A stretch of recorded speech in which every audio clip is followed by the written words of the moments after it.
चांद पर नहीं पहुंच पाया चंद्रयान-3 तो क्या होगा? क्या चंद्रयान-3 गहरे अंतरिक्ष में खो जाएगा या फिर धरती पर वापस आ जाएगा? कितना ईंधन अभी चंद्रयान-3 में है बाकी? चंद्रयान-3 इस समय चांद के हाईवे पर है। 1 अगस्त 2023 की मध्य रात्रि 12:03 से 12:23 के बीच इसे ट्रांस लूनर ट्रेजेक्ट्री पर डाला गया। प्रोपल्शन मॉड्यूल के इंजन्स को करीब 20 मिनट तक ऑन किया गया। इसमें 179 किलोग्राम फ्यूल खर्च हुआ है।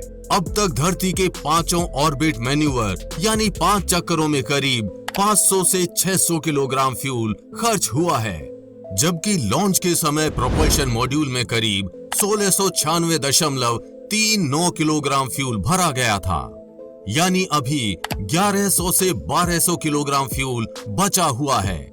चंद्रयान-3 इस हाईवे पर 5 अगस्त तक यात्रा करेगा। 5 अगस्त की शाम करीब 7 बजे से 7:30 बजे के बीच इसे चंद्रमा के पहले ऑर्बिट यानी चांद की पहली कक्षा में डाला जाएगा। चांद की सतह से इस ऑर्बिट की दूरी करीब 11,000 किलोमीटर के आसपास होगी। अब आपके मन में सवाल होगा कि अगर चंद्रयान-3 चांद की कक्षा को नहीं पकड़ पाया तो क्या वो गहरे अंतरिक्ष में खो जाएगा या फिर धरती पर वापस आ जाएगा? तो आपको बता दें, चंद्रयान-3 इस समय 38,520 किलोमीटर प्रति घंटा की रफ्तार से चांद की ओर जा रहा है। इसरो के वैज्ञानिक अब हर दिन इसकी गति थोड़ी थोड़ी धीमी करेंगे, क्योंकि जिस समय ये चांद के नजदीक पहुंचेगा यानी उसकी सतह से करीब 11,000 किलोमीटर की दूरी पर होगा, वहां पर पृथ्वी का गुरुत्वाकर्षण 0 होगा, चांद का भी करीब 0 होगा। इसे L1 पॉइंट या लैग्रांज बिंदु कहते हैं। चंद्रमा की ग्रेविटी पृथ्वी की ग्रेविटी से 6 गुना कम है, इसलिए चंद्रयान-3 की गति भी कम करनी पड़ेगी, नहीं तो वो चंद्रमा के ऑर्बिट को पकड़ नहीं पाएगा। 5 अगस्त की शाम करीब 7 बजे से 7:30 बजे के बीच इसे चंद्रमा के पहले ऑर्बिट यानी चांद की पहली कक्षा में डाला जाएगा। अगर चंद्रयान ऐसा नहीं कर पाता है तो घबराने की जरूरत नहीं है। अगर ऐसा होता है तो चंद्रयान 3.69 लाख किलोमीटर से वापस धरती की 5वीं ऑर्बिट के पेरिजी यानी 236 किलोमीटर में 230 घंटे में आ जाएगा, यानी करीब 10 दिन के बाद चंद्रयान-3 वापस पृथ्वी की कक्षा में होगा। कुछ लोग अब सोच रहे होंगे ये धरती पर वापस आ जाएगा, लेकिन नहीं, ये गलत है। ये धरती पर वापस नहीं आएगा, बल्कि वहां वापस आ जाएगा जहां से 5वां चक्कर पूरा करने के बाद ये चांद के लंबे हाईवे पर निकला था। इसके बाद इसरो पृथ्वी की 5वीं कक्षा से चंद्रयान-3 को चांद पर भेजने का एक और प्रयास करेगा। हमें इसरो के वैज्ञानिकों की काबिलियत पर पूरा भरोसा है और हमें लगता है कि पहली बार में ही यानी 5 अगस्त को ही चंद्रयान-3 चांद की पहली कक्षा को पकड़ लेगा। 5 अगस्त की शाम करीब 7 बजे से 7:30 बजे के बीच इसे चंद्रमा के पहले ऑर्बिट यानी चांद की पहली कक्षा में डाला जाएगा। इसके बाद चंद्रमा के चारों तरफ 5 बार ऑर्बिट मैन्यूवर यानी 5 चक्कर करके इसके ऑर्बिट को कम किया जाएगा और चंद्रयान-3 को 100 किलोमीटर के ऑर्बिट पर लाया जाएगा।